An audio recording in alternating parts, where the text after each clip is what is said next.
नमस्कार दोस्तों, स्वागत है आपका हमारे YouTube चैनल पूजा सेवन स्टोरीज में। जय श्री कृष्ण। प्रिय साधक, जीवन की भागदौड़ के बीच कई बार ऐसा मोड़ आता है जब सब कुछ ठीक चलते हुए भी इंसान के भीतर एक खामोश बदलाव महसूस होने लगता है। बाहर का संसार पहले जैसा ही रहता है, लेकिन मन की दुनिया पूरी तरह बदलने लगती है। जिन चीजों और बातों से कभी बहुत खुशी मिलती थी, वे अचानक अर्थहीन महसूस होने लगती हैं। ऐसा लगता है मानो जीवन किसी नई और अनजान राह की ओर पुकार रहा हो। अधिकांश लोग इस मानसिक उथल-पुथल को भ्रम, दुर्भाग्य या अपनी असफलता समझ बैठते हैं। उन्हें लगता है कि ईश्वर उनसे दूर हो गए हैं, परंतु आध्यात्मिक दृष्टिकोण और महान विचारकों की शिक्षाएं हमें एक बिल्कुल भिन्न और गहरी सत्यता से परिचित कराती हैं। जब ईश्वर किसी मनुष्य के जीवन में कोई बड़ा और सकारात्मक परिवर्तन लाने वाले होते हैं, तो उसकी शुरुआत बाहरी परिस्थितियों से नहीं, बल्कि मनुष्य के भीतर की चेतना से होती है। जिस प्रकार धरती के नीचे जब कोई बीज अंकुरित होता है, तो बाहर से सब कुछ शांत और अपरिवर्तित दिखाई देता है, ठीक वैसे ही आध्यात्मिक जीवन में भी नया सवेरा आने से पहले विचार, दृष्टिकोण और निर्णय बदलते हैं। ईश्वर पहले व्यक्ति के भीतर की दुनिया को गढ़ते हैं, ताकि वह आने वाले नए अध्याय और सफलताओं को संभाल सके। यदि किसी व्यक्ति के जीवन में ऐसे सूक्ष्म बदलाव आ रहे हैं, तो यह इस बात का संकेत हो सकता है कि उसकी नीति का एक नया और सुंदर पन्ना लिखा जा रहा है। दोस्तों, आगे बढ़ने से पहले आपसे एक खास निवेदन है। अगर यह वीडियो आपको अच्छा लगे तो इसे लाइक कीजिए, चैनल को सब्सक्राइब कीजिए और सबसे जरूरी बात, इस वीडियो को हाइप करना बिल्कुल मत भूलिए। आपकी एक हाइप हमें और ज्यादा लोगों तक पहुंचने में मदद करती है और हमारे हौसले को और मजबूत बनाती है। आपका एक लाइक हमें ऐसे ही और दिव्य व प्रेरणादायक वीडियो बनाने की ताकत देता है। इसलिए कृपया करके इस वीडियो को लाइक और हाइप करके इस वीडियो को पूरा देखिए और दूसरों के साथ शेयर भी कीजिए। चलिए अब बिना देरी किए वीडियो को शुरू करते हैं। पहला संकेत, सोच बदलने वाले लोगों और विचारों का जीवन में प्रवेश। आध्यात्मिक यात्रा की शुरुआत अक्सर मन के भीतर उठने वाले नए विचारों और बदलती दृष्टि से होती है। जब ईश्वर किसी व्यक्ति के भाग्य का नया पृष्ठ लिखने की तैयारी करते हैं, तो वे सबसे पहले उसके जीवन में ऐसे लोगों, परिस्थितियों और प्रेरणाओं को भेजना शुरू करते हैं जो उसकी सोच की नींव को पूरी तरह बदल देते हैं। अचानक ही व्यक्ति महसूस करता है कि उसके आसपास का माहौल बदलने लगा है। जिस व्यक्ति की रुचि पहले केवल साधारण बातचीत, मनोरंजन या समय बिताने में थी, उसका मन अब उन विचारों की ओर आकर्षित होने लगता है जो जीवन का गहरा अर्थ समझाते हैं। जीवन के इस मोड़ पर ईश्वर किसी गुरु, एक सच्चे मित्र, किसी वरिष्ठ मार्गदर्शक या फिर किसी पुस्तक, प्रवचन और विचारों के माध्यम से उस व्यक्ति के जीवन में प्रवेश करते हैं। ईश्वर स्वयं हर बार प्रत्यक्ष रूप से प्रकट नहीं होते, बल्कि वे माध्यमों का चयन करते हैं। जब मनुष्य की चेतना का स्तर ऊपर उठने लगता है, तब उसकी ऊर्जा ऐसे लोगों को अपनी ओर खींचती है जो उसे अंधकार से प्रकाश की ओर ले जाएं। इस दौरान एक और अनूठा परिवर्तन देखा जाता है। पुराने और नकारात्मक रिश्ते बिना किसी विवाद के धीरे धीरे दूर होने लगते हैं। शुरुआत में यह अलगाव दुखद लग सकता है, लेकिन समय के साथ यह स्पष्ट हो जाता है कि हर व्यक्ति हर यात्रा का साथी नहीं होता।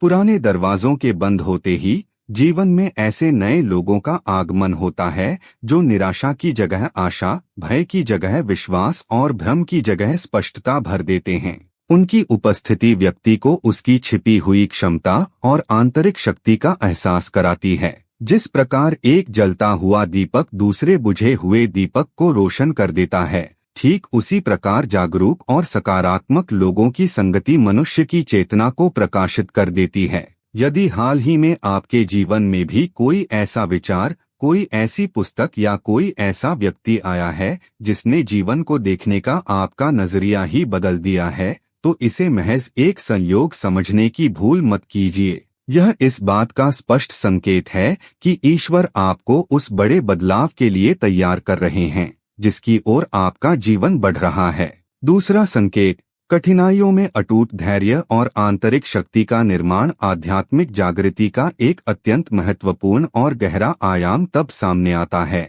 जब जीवन के प्रति मनुष्य का नजरिया बदलने लगता है।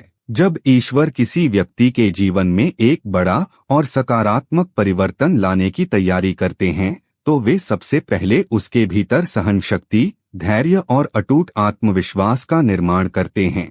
अक्सर देखा गया है कि अतीत में जो छोटी छोटी समस्याएं या विफलताएं व्यक्ति के मन की शांति छीन लिया करती थीं, अब जीवन की बड़ी बड़ी चुनौतियां भी उसे पहले की तरह विचलित नहीं कर पाती। यह बदलाव केवल बाहरी परिस्थितियों के अनुकूल होने का नहीं है, बल्कि यह उसके भीतर जन्म ले रही एक नई आंतरिक शक्ति का प्रतीक है। जिस प्रकार कठोर घर्षण और दबाव से गुजरने के बाद ही एक साधारण कोयला चमकदार हीरा बनता है, ठीक उसी प्रकार मनुष्य का चरित्र भी संघर्षों और कठिनाइयों की अग्नि में तप कर निखरता है। जो व्यक्ति छोटी छोटी रुकावटों में ही हताश होकर हार मान लेता है, वह जीवन की बड़ी सफलताओं का भार संभालने योग्य नहीं बन पाता। इसीलिए ईश्वर व्यक्ति को पहले भीतर से परिपक्व और मजबूत बनाते हैं। जीवन के इस चरण में व्यक्ति दुखों और चुनौतियों को देखकर शिकायत करना छोड़ देता है। वह हर परिस्थिति से भागने के बजाय शांत मन से उसका सामना करने लगता है। अब जब भी कोई कठिन समय आता है तो उसके भीतर से एक सहज प्रश्न उभरता है, मुझे इस अनुभव से क्या सीखना है? यही प्रश्न उसकी जागरूकता और चेतना को ऊंचाइयों पर ले जाता है। धीरे धीरे व्यक्ति के भीतर यह दृढ़ विश्वास स्थापित होने लगता है कि हर कठिन समय अस्थायी है और हर अंधेरी रात के पीछे एक नया सवेरा छिपा होता है। जब ईश्वर किसी मनुष्य को परिस्थितियों से ऊपर उठकर मुस्कुराना और धैर्य रखना सिखाने लगे तो समझ जाना चाहिए कि उसके भाग्य का एक स्वर्णिम अध्याय लिखा जा रहा है। यदि जीवन की चुनौतियां अब आपको तोड़ती नहीं बल्कि और अधिक सशक्त और शांत बना रही हैं, तो यह आपके बदलते जीवन का दूसरा अनोखा संकेत है। तीसरा संकेत, अकारण आंतरिक शांति और अटूट ईश्वर विश्वास का अनुभव। जब ईश्वर किसी व्यक्ति के भाग्य की नई रूपरेखा तैयार कर रहे होते हैं तो बाहरी जीवन में बदलाव दिखने से पहले उसके मन में एक दिव्य शांति उतरने लगती है। आध्यात्मिक रूपांतरण का यह एक अत्यंत अनूठा और गहरा संकेत है जिसे केवल वही महसूस कर सकता है जो इस दौर से गुजर रहा हो। अक्सर देखा जाता है कि जीवन की परिस्थितियां तुरंत नहीं बदलती, समस्याएं, चुनौतियां और अनिश्चितताएं वहीं खड़ी रहती हैं, लेकिन व्यक्ति के भीतर का उथल पुथल शांत होने लगता है। जो बातें कभी उसे रात भर जगाए रखती थीं, जिनके कारण मन में क्रोध, चिंता या बेचैनी का बवंडर उठता था, अब वे बातें उसे आसानी से विचलित नहीं कर पाती। बिना किसी बाहरी कारण या बड़ी सफलता के भी उसके भीतर एक सहज और अकारण प्रसन्नता छाने लगती है। जिस प्रकार अशांत जल में आकाश का प्रतिबिंब स्पष्ट दिखाई नहीं देता, ठीक उसी प्रकार अशांत मन ईश्वर के सूक्ष्म मार्गदर्शन को ग्रहण नहीं कर सकता। इसीलिए ईश्वर सबसे पहले मनुष्य के भीतर शांति का दीपक जलाते हैं। जब चेतना सांसारिक शोर से हटकर आंतरिक केंद्र से जुड़ने लगती है तो बाहरी परिस्थितियां अपना प्रभाव खोने लगती हैं। इस अवस्था में व्यक्ति हर बात पर तुरंत प्रतिक्रिया देना बंद कर देता है। वह समस्याओं को देखकर घबराने के बजाय कुछ पल रुककर परिस्थिति को समझना सीख जाता है। उसके भीतर यह परम विश्वास जन्म लेने लगता है कि जो कुछ भी हो रहा है वह किसी महान और कल्याणकारी योजना का हिस्सा है। भले ही आज का मोड़ समझ में न आ रहा हो, लेकिन आने वाला कल प्रकाश से भरा होगा। अब भविष्य की चिंता मन पर भारी नहीं पड़ती, क्योंकि ईश्वर पर समर्पण का भाव गहरा हो जाता है। व्यक्ति दूसरों से अपनी तुलना करना छोड़ देता है और अपने मार्ग पर शांतिपूर्वक आगे बढ़ता है। यदि आपके जीवन में भी यह परिवर्तन दिखने लगा है कि बिना किसी बाहरी कारण के आपका मन पहले से अधिक स्थिर, शांत और आस्था से परिपूर्ण रहने लगा है, तो समझ लीजिए कि यह आपके बदलते हुए भाग्य का तीसरा अनोखा संकेत है। चौथा संकेत, ईश्वर के निकट आने और आत्म साक्षात्कार की तीव्र इच्छा। आध्यात्मिक यात्रा का सबसे उच्च और अंतिम चरण तब प्रारंभ होता है जब मनुष्य का हृदय केवल भौतिक सफलता से परे हटकर ईश्वर से जुड़ने के लिए व्याकुल होने लगता है। जब ईश्वर किसी व्यक्ति के भाग्य की नई और दिव्य पटकथा लिखते हैं तो वे उसके भीतर एक ऐसी प्यास जगाते हैं जिसे संसार की कोई भी धन दौलत, वस्तु या पद प्रतिष्ठा तृप्त नहीं कर पाती। अचानक ही व्यक्ति महसूस करता है कि सांसारिक आकर्षण उसके लिए अपनी चमक खोने लगे हैं। अब उसका मन केवल बाहरी इच्छाओं की पूर्ति में नहीं, बल्कि ध्यान, प्रार्थना, स्वाध्याय और आत्मिक शांति की ओर आकर्षित होने लगता है। उसे अपने दिन में से कुछ पल निकालकर एकांत में बैठने और स्वयं से जुड़ने में एक अनूठा आनंद मिलने लगता है। प्रार्थना अब केवल एक रस्म या आदत नहीं रहती, बल्कि उसकी आत्मा की सबसे बड़ी आवश्यकता बन जाती है। मनुष्य का सबसे बड़ा सौभाग्य ईश्वर के प्रेम का एहसास करना और अपने वास्तविक स्वरूप को पहचानना है। जब हृदय में ईश्वर के प्रति सच्चा अनुराग जागता है, तो संसार की तमाम चिंताएं और भय स्वतः ही छोटे और प्रभावहीन लगने लगते हैं।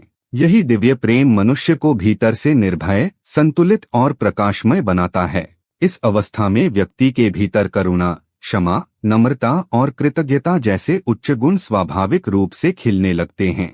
वह केवल अपने लिए जीने के बजाय दूसरों के जीवन में खुशियां लाने का प्रयास करने लगता है। जीवन का मुख्य उद्देश्य अब केवल बाहरी संसार में जीत हासिल करना नहीं, बल्कि अपने भीतर छिपे ईश्वरत्व को पहचानना बन जाता है। यही समझ उसके हर निर्णय, कर्म और संबंध को एक पवित्र दिशा देने लगती है। यदि आपके भीतर भी बिना किसी बाहरी दबाव के ईश्वर का स्मरण करने, उनका ध्यान लगाने और आत्म साक्षात्कार की यह तीव्र अभिलाषा जागने लगी है, तो समझ लीजिए कि यह आपके बदलते हुए भाग्य का चौथा और सबसे महत्वपूर्ण संकेत है।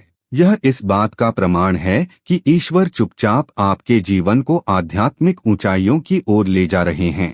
पांचवां संकेत, हृदय में असीम प्रेम का जागृत होना और हर प्राणी में ईश्वर को देखना। क्या आपने कभी अनुभव किया है कि अब आपका प्रेम केवल आपके अपने परिवार, मित्रों या परिचितों तक सीमित नहीं रहा? जब ईश्वर किसी आत्मा को अपने दिव्य प्रेम का स्पर्श कराते हैं, तो सबसे गहरा और क्रांतिकारी परिवर्तन उसके हृदय के दायरे में आता है। यह एक ऐसा परिवर्तन है जो भले ही बाहर से तुरंत दिखाई न दे, लेकिन यह मनुष्य के पूरे जीवन की दिशा और उसके अस्तित्व को बदलकर रख देता है। शुरुआत में हमारा प्रेम सशर्त और सीमित होता है। हम केवल उन्हीं से प्रेम करते हैं जो हमसे प्रेम करते हैं या जो हमारे अपने हैं। परंतु जब ईश्वर की कृपा भीतर उतरती है, तो हृदय की सीमाएं पिघलने लगती हैं। अब आपको किसी अजनबी की पीड़ा देखकर भी दया का अनुभव होता है। किसी असहाय या दुखी व्यक्ति को देखकर आपका मन सहज ही उसकी सहायता करने के लिए आतुर हो उठता है। आपके भीतर से ईर्ष्या, द्वेष और तुलना की भावना समाप्त होने लगती है और उसकी जगह दूसरों की सफलता में प्रसन्न होने का भाव जन्म लेता है। ईश्वर का प्रेम सूर्य के प्रकाश की भांति है, जो बिना किसी भेदभाव के पूरी सृष्टि पर समान रूप से बरसता है। जब मनुष्य का हृदय उस दिव्य चेतना से जुड़ता है, तो वह जाति, भाषा, धर्म या सामाजिक स्थिति के बंधनों से ऊपर उठ जाता है। वह हर प्राणी, पशु पक्षी और प्रकृति में उसी एक ईश्वर का अंश देखने लगता है। इस अवस्था में मनुष्य के भीतर से एक मौन प्रार्थना उठती है, हे प्रभु, जहाँ भी अंधकार हो, मुझे वहाँ प्रकाश फैलाने का माध्यम बना दो। जब आपका जीवन दूसरों के लिए करुणा, दया और निस्वार्थ प्रेम का स्रोत बन जाए, तो समझ लीजिए कि ईश्वर आपके जीवन में पूर्ण रूप से कार्य कर रहे हैं और आपकी आत्मा अपने सर्वोच्च रूप में जागृत हो चुकी है। उम्मीद करते हैं कि आपको इस वीडियो से कुछ नया जरूर सीखने को मिला होगा। आपको वीडियो कैसी लगी हमें कमेंट बॉक्स में जरूर बताएं। अगर वीडियो के दौरान मुझसे कोई गलती हो गई हो तो मैं माफी चाहता हूं। दोस्तों, हमारे चैनल पर और भी अच्छी वीडियोस है, उन्हें भी जाकर आप जरूर देखें। लिंक जो है वह आप डिस्क्रिप्शन बॉक्स में चेक कर सकते हैं। जो अक्सर डेली हमारी वीडियोस देखते हैं, उन सभी का दिल से शुक्रिया। दोस्तों, अगर आपको ये वीडियो अच्छा लगा तो कृपया करके वीडियो को लाइक करें और वीडियो को हाइप जरूर करें और कमेंट बॉक्स में हर हर महादेव जरूर लिखें और वीडियो को शेयर जरूर करें और चैनल को सब्सक्राइब करें। धन्यवाद। ओम नमः शिवाय। यहाँ यह बताना जरूरी है कि हम किसी भी तरह की मान्यता, जानकारी की पुष्टि नहीं करते हैं। किसी भी जानकारी या मान्यता को अमल में लाने से पहले संबंधित विशेषज्ञ से सलाह लें। वीडियो को अंत तक देखने के लिए आप सभी का बहुत बहुत धन्यवाद।